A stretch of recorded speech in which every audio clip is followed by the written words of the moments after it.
માનવીય આચાર્ય સાહેબ તથા શિક્ષકો, મારું નામ સોલંકી અફીફા છે. હું ધોરણ 3 માં ભણું છું. મારી સ્કૂલનું નામ ચાલકે સ્કૂલ છે. મેં ભારતની 3 ઋતુનો ચાર્ટ બનાવેલો છે. શિયાળો, ઉનાળો અને ચોમાસું. શિયાળામાં ઠંડી પડે અને ગરમ કપડાં પહેરવા પડે. શિયાળામાં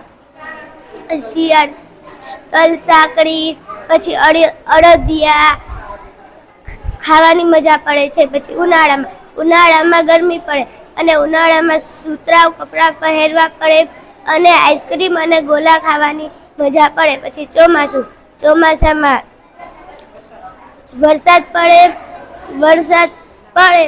વરસાદના નાહવાની મજા પડે અને બાળકો હોળી કરીને પાણીમાં તળવા મૂકે છે.